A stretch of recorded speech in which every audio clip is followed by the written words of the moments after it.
America की सालाना जो रिपोर्ट है उसके अंदर यह बताया गया है कि भारत पाकिस्तान पर धावा बोल देगा कोई भी फॉल्स फ्लैग ऑपरेशन का नाम देकर। अब हिंदुस्तान जो है वो अमेरिका के कहने पर एक पाकिस्तान को सजा देने के लिए कि पाकिस्तान रूस की तरफ क्यों गया। हमारे प्रेसिडेंट आरिफ अलवी साहब को अदालत ने दहशतगर्दी के एक केस के इल्ज़ाम में मुल्जिम करार दे दिया। सदर पाकिस्तान आरिफ अलवी दहशतगर्दी की अदालत से एक दहशतगर्दी के इल्ज़ाम में एक्यूज्ड डिक्लेयर हो चुके हैं। भाई इमरान खान साहब को अगर फवाद चौधरी ने ये कहा तो वैसे ही कह दिया, वैसे ही उड़ा दी। ये बात हुकूमत की तरफ से वैसे ही उड़ गई कि उन्होंने कॉल की कि मीडिएशन करें, और रशिया और उसके दरमियान बड़ी हैरत हुई हमें कि भाई अच्छा हमें कहा है, हमारे तो ताल्लुकात कोई ऐसे हैं नहीं। हमने कहा फिर चलें, हो सकता है वो जो रशिया का एक विज़िट हुआ एक ऐसे वक्त में, तो इस वजह से सोचा कि भाई ये तो प्यूटन के बड़े ही करीब हो चुके हैं, इमरान खान बड़ी दोस्ती हो चुकी, तो शायद ये करवा दें। लेकिन फिर कोई सुनी अनसुनी हो गई बात, तो लगता है कि दाल में कुछ काला है, यानी कुछ कहा नहीं मीडिएशन करवाने के लिए वहां।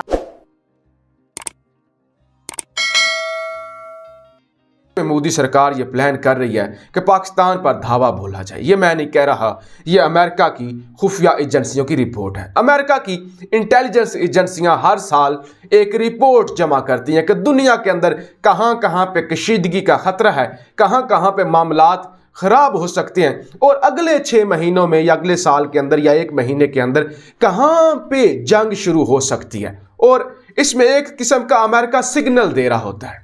कोई ये नहीं कि अमेरिका को कोई गायब की खबरें मिलती हैं। अमेरिका उस मुल्क को पैगाम दे रहा होता है कि एक्चुअल में हम ये करेंगे, और बहाना ये रखता है कि हमारी जी खुफिया एजेंसियों ने हमें रिपोर्ट दिया, ये हो सकता है। अमेरिका की सालाना जो रिपोर्ट है उसके अंदर ये बताया गया है कि भारत पाकिस्तान पर धावा बोल देगा कोई भी फॉल्स फ्लैग ऑपरेशन का नाम देकर, या कश्मीर के अंदर जो इंसर्जेंसी है, कश्मीर के अंदर वो कहते हैं कि पाकिस्तान से आतंकी जाते हैं, तो लिहाजा उसको लेकर हिंदुस्तान जो है वो पाकिस्तान की सरहदों पर धावा बोल सकता है। और ये जंग, क्योंकि पाकिस्तान भी एटमी ताकत है, हिंदुस्तान भी एटमी ताकत है, तो ये जंग खतरनाक हो सकती है। साथ ही ये भी कहा गया है कि हिंदुस्तान और चाइना की कशीदगी को तकरीबन 1.5 से भी बहुत ज्यादा, अब तो 2 साल से ऊपर, 2 साल, तकरीबन 2 साल हो चुके हैं, तो अभी तक मामलात खराब है।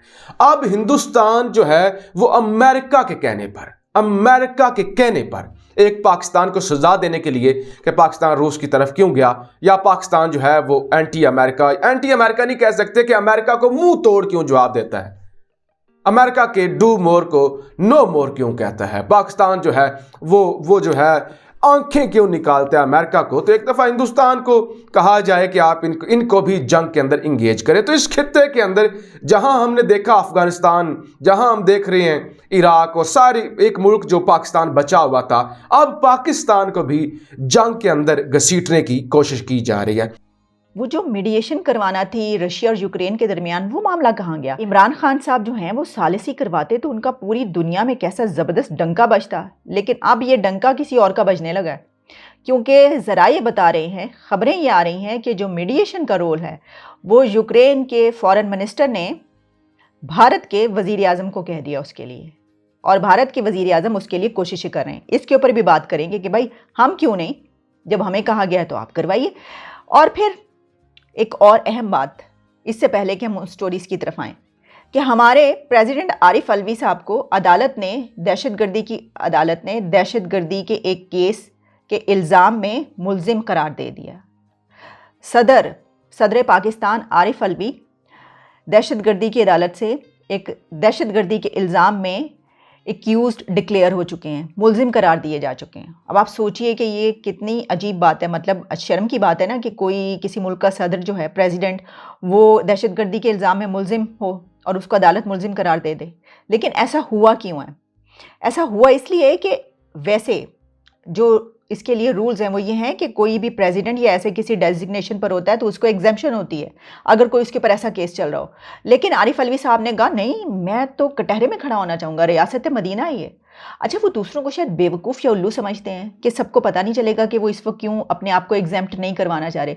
इसलिए कि अभी तो उनकी हुकूमत है, ये हुकूमत जब होगी ख़त्म, और उस वक्त अगर ये चला केस तो उनको तो हो जाएगी सज़ा।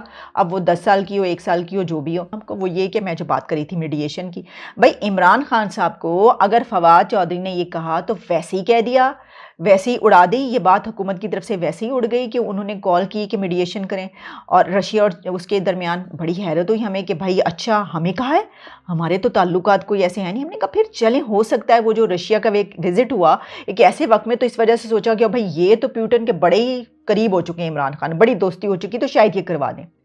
लेकिन फिर कोई सुनी अनसुनी हो गई बात, तो लगता है कि दाल में कुछ काला है, यानी कुछ कहा नहीं मीडिएशन करवाने के लिए वहाँ से, ये कहा नहीं गया कि आप सालिस बने। लेकिन अब जो खबरें आ रही हैं सामने, वो खबरें ये हैं कि इमरान खान के बजाय वो भारत के वज़ीर आज़म मोदी करवाने लगे हैं मीडिएशन, यानी उनके लिए उनको कहा जा रहा है। और ज़रा ये बता रहे हैं, जो खबरें आ रही हैं वो ये हैं कि वज़ीर ख़ारजा यानी कि फ़ॉरेन मिनिस्टर यूक्रेन के, उन्होंने कहा है भारत को कि आप इसमें करें, और आप इसमें दोनों मुल्कों को, प्रेसिडेंट ज़ेलेंस्की और प्रेसिडेंट पुतिन, उन दोनों को इस चीज़ पे राज़ी करें कि वो मुलाकात करें। मुलाकात नहीं करते तो वो एक दूसरे से बात करें, यानी प्रेसिडेंट ज़ेलेंस्की और प्रेसिडेंट पुतिन को इस बात पर तैयार किया जाए कि वो एक दूसरे से डायरेक्ट टॉक करें, बराह रास्त बात करें। और जब तक वो एक दूसरे से बात नहीं करेंगे तो ये जंग ख़त्म नहीं हो जाए। और उसमें लॉजिक्स भी नज़र आ रहे हैं कि एक तो उनके रिलेशंस बड़े उसमें हैं, फिर ये कि ज़ाहिर है किसी कंट्री का भार होता है, वज़न होता है, तो वो ऐसा काम कर पाता है, तो ये भी। लेकिन मैं फिर वही कहूँगी कि अगर वाकई, बल्कि हम चाहते हैं, ख्वाहिश है हमारी कि अगर इमरान खान को ये वाली ऑफ़र हुई है कि वो सालिसी का किरदार अदा करें, तो फौरी तौर पर उनको सामने ये बात करनी चाहिए। उन्हें चाहिए कि मैं करूँगा। वो अभी मिल के आए हैं प्रेसिडेंट पुतिन को, वो कॉल कर दें, फिर उस तरफ से वो देखें ना। अगर ऐसा होगा कि इमरान खान कहेंगे पहले तो मुझे कॉल किया था, अगर तो यूरोपीय यूनियन के कौंसिल के प्रेसिडेंट ने वाकई इसलिए कॉल किया था, तो फिर ये बात सामने आनी चाहिए। जो वज़ीर आज़म अपनी हुकूमत नहीं बचा पा रहा होगा, अपनी हुकूमत नहीं संभाल पा रहा होगा, और वो अपनी हुकूमत बचाने के लिए हाथ पांव मार रहा होगा, तो वो किसी दो बड़ी ताकतों के बीच जंग कैसे बंद करवाएगा? ये सोचने की बात है।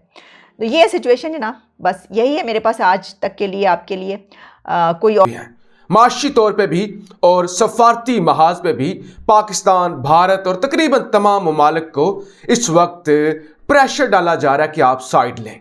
लेकिन वो तमाम ममालिक जो रूस पर डायरेक्ट हमला कर रहे हैं या पाबंदियां लगा रहे हैं, वो भी इस वक्त मुश्किलात से दो चार हैं। और यूरोप बेचारा तो इस वक्त भूख से मर रहा है कि अगर रूस ने हमारी गैस बंद कर दी तो हम क्या करेंगे, इंडस्ट्रियां तबाह हो जाएंगी, चूल्हे बुझ जाएंगे और यूरोप के लोग सर्दी के अंदर मर जाएंगे।